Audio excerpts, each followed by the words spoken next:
maravilhosa graça, teu amor que não faz. A graça e a paz, irmãos, tudo bem? Hoje vamos ler o 11º capítulo do livro, né? Onde fala a verdade sobre 1 João 1,9, né? Esse verso é bem revelador, né? Vamos dizer assim, onde muitas pessoas acham que contradiz esse ensino de que não precisamos nos confessar, né? Que o pecado, né? Lá em 1 João 1,9 fala, o ensino tradicional é que precisamos confessar nossos pecados para nos apropriar do perdão. Sem confissão, o perdão não pode ser aplicado em nossa vida. Então, para termos experiências de purificação, precisamos confessar os pecados. Essa seria a maneira de os crentes se manterem puros e perdoados diante de Deus, para terem comunhão com Ele. O único problema é que eu não conheço ninguém que consiga se lembrar de confessar todos os pecados diante de Deus, né? E aí, o que fazer, né? Então ele não vai ser perdoado, né? Deus não se lembra do pecado que já foi julgado na cruz, irmãos. Então deveríamos também esquecer o que Deus já esqueceu, né? Mas a verdade é que João realmente afirma que se confessarmos os nossos pecados, Ele é fiel e justo para nos perdoar os pecados e nos purificar de toda injustiça. 1 João 1,9. Esta é uma afirmação bem direta, né? Que devemos ir agora, né? Muitos não gostam quando falam de contexto, porque soa para eles um tipo de manipulação. Meus irmãos, mas é verdade, a Bíblia, né? Sem um contexto não tem um jeito de ser lida, né? Fala assim, contexto fora do contexto vira um pretexto, né? Minha mãe falava muito esse ditado para nós. Entenda que cada afirmação bíblica somente pode ser claramente entendida dentro do contexto em que ela está inserida. O contexto é a chave para a compreensão de tudo, irmãos. Muitos pensam equivocadamente que tudo que está escrito na Bíblia é para nós, mas não é. Tudo foi escrito para nossa instrução e edificação, mas nem tudo foi endereçado a nós. Em Mateus 23, Jesus repreende os fariseus, chamando-os de raça de víboras e sepulcros caiados, né? Não é para nós isso, mas para os fariseus, né? Não pode ser aplicado para um filho de Deus. Somos uma raça eleita, irmão, não raça de víboras. Tiago, João e Pedro eram apóstolos enviados aos judeus, né? Suas epístolas também foram endereçadas a ele. Tiago, capítulo 1, verso 1. Lemos que Tiago escreveu para os 12 tribos que se encontram na dispensação, né? Fala assim, Tiago, servo de Deus e do Senhor Jesus Cristo, as 12 tribos, né? João, por sua vez, escreveu para resolver um problema. Havia surgido dentro da igreja uma heresia chamada gnosticismo. Ele tinha algumas doutrinas malignas e João escreveu para combatê-las.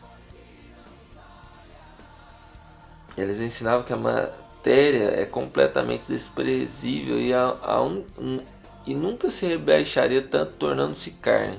Então dizia que Jesus era como um espírito que aparecia ocasionalmente aos discípulos, sabe? Irmãos, tanto que é absurdo, né? O que era decidiu? Não é que o nosso pastor, né? Ele começa a escrever desde o capítulo, começa a falar desde o capítulo, do verso 1 do capítulo, né? Você vê que nós devemos, para ter compreensão total, nós devemos ler todo o capítulo, né? Se não todo o livro, para ter compreensão total, né?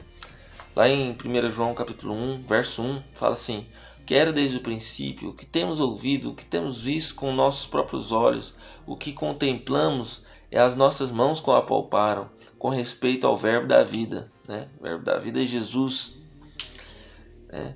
Aqui João está falando, irmãos, que Jesus veio da carne mesmo, né? Eles apalparam, eles viram, né? Eles ouviram. Por isso ele diz que todo aquele que diz que Jesus não veio da carne é do anticristo. Por isso ele diz que todo aquele que diz que Jesus não veio da carne é do anticristo. Outra doutrina agnóstica é que diziam que Deus não se importa com aquilo que fazemos com o corpo, portanto o pecado não existe. Irmãos, isso eu estava vendo que existe uma religião até hoje que crê nisso. É um absurdo, né? Eles precisam admitir os seus pecados, né? As pessoas têm que admitir que são pecadoras, né?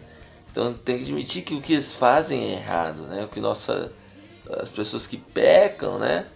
Nós que pecamos, agimos errado, né? Nossa carne falha, ela peca, querendo ou não, mas tem que ser um escorregão, não pode ser uma vida em pecado, né? Nós devemos crer que Jesus já nos livrou desse pecado, né? Alguns deles não eram nem crentes, as pessoas que creem nisso, que Deus não se importa com o pecado, né? Ele se importa sim, senão não teria mandado Jesus Cristo a morrer nela, na cruz por ele, né? Sabemos que o primeiro passo a alguém aceitar Cristo é reconhecer que é pecador, que Jesus é o Salvador, né? Isso nós fazemos lá no encontro. Eles não admitem que tinha pecado, né? Eles não admitiam, né, que o pecado existia, né? É que nós precisamos reconhecer o pecado e reconhecer a necessidade de Jesus na nossa vida. Um dia em que nós reconhecemos nosso pecado, todos, né? Tudo é para nossa instrução, mas nem sempre para nós. João não estava dizendo isso ao crente. Essas coisas que, né, para nós reconhecermos o pecado para os crentes. Ele estava dizendo aos incrédulos. Lá em 1 João capítulo 1, verso 9 ao 10, fala: se confessarmos nosso pecado, ele é fiel e justo para nos perdoar os pecados e nos purificar de toda injustiça. Se dissermos que não temos cometido pecado, fazemos mentiroso, e a sua palavra não está em nós. Amém? Lá no verso 9 de 1 João, no capítulo 1, é usado frequentemente para despertar fé nos irmãos que estão passando por luta com o pecado. Comum dizer ao irmão: olha, irmão, lamento pelo luto que você está enfrentando, mas tenha certeza de que se você confessar o seu pecado, Deus lhe perdoará. Essa promessa está escrita, né? Então a ideia é fortalecer o irmão, mas não traduz a realidade, né? E se ele não confessar tudo? E aí? Né? E se ele não conseguir se lembrar de todos os pecados? Se ele deixar de fora, né, o que vai acontecer? Isso não reflete o fato, a obra consumada de Cristo. Nós devemos dizer a alguém que está enfrentando a luta com o pecado é que Deus já lhe perdoou, né? Nós devemos confessar isso, falar essa verdade, né? Ele já tem todo o perdão de que é necessário. Eu não estou convidando você aqui a fazer anotações do pecado, irmãos. O versículo é um caso único no Novo Testamento. Não há nenhuma outra passagem na epístola ou no evangelho que coloca-se para o perdão de Deus. Isso é muito interessante, porque se João tivesse proposto aqui de fato uma fórmula para o perdão diário dos pecados, as outras igrejas daquela época, os coríntios, os romanos, os filipenses, eles teriam sido prejudicados porque não receberam esse ensino. A epístola que Paulo enviou para as igrejas não mencionaram nada sobre isso, né? Então as outras igrejas iam ficar em desvantagem, porque que João ensinou só para eles, né? Vamos analisar o que está escrito. Lá em João destaca com clareza o fato de que Jesus veio em carne. O que era desde o princípio, lá em 1 João capítulo 1, verso 1 ao 4, fala assim: o que era desde o princípio, o que temos ouvido, o que temos revisto, o que nossos próprios olhos, o que contemplamos, as nossas mãos apalparam, com respeito ao verbo da vida. E a vida se manifestou, nós a temos visto, e dela temos testemunho, e vô-lo anunciarmos, a vida eterna, estava com o Pai, nos foi manifestada. Temos visto e ouvido, anunciamos também a vós outros, para que vós igualmente mantenhais comunhão conosco. Ora, a nossa comunhão é com o Pai e com o seu Filho, Jesus Cristo. Essas coisas, pois, vos escrevo para que a nossa alegria seja completa. Como já expliquei, João está escrevendo para combater as heresias que apareciam na igreja naquela época, chamada gnosticismo. Eles não tinham um corpo físico. Eles criam nisso, né, que Jesus não tinha um corpo físico. no verso 1 até o verso 4, João diz que Jesus tinha sim um corpo físico, que era carne, que eles tocaram em Jesus, que abraçaram, não descansavam a cabeça, né, no colo de Jesus, né? Era ensino herege que Jesus não tinha um corpo físico, como assim? Né? Não existia pecado. Aquele que diz que não tem pecado é mentiroso. A segunda heresia que eles ensinavam é que não existia pecado, irmãos. Nós precisamos reconhecer que temos pecado, né? No verso 8 ele diz que se dissermos que não temos pecado, nós mesmos nos enganamos, né? Depois no verso 10 ele diz: se dissermos que não temos cometido pecado, chamamos Deus de mentiroso e sua palavra não está em nós. É apenas um convite para que as pessoas que estavam negando ter pecado caírem em si mesmos, reconhecerem o próprio pecado, irmãos. Por ele estar na luz, o sangue é purificado, né? Nós temos que crer nisso, né? Se admitirmos, aceitarmos, confessarmos, se admitirmos, aceitarmos, confessarmos o nosso pecado, acredite, ele é fiel e justo, ele vai lhe perdoar, purificar e salvar.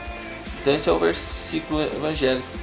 João estava convidando aquelas pessoas que virem para o nosso lado, aqueles que não criam no pecado, que vem, confessem seu pecado, confesse que você é pecador, que existe pecado e venha aceitar a Cristo. Essa é a verdade, irmãos.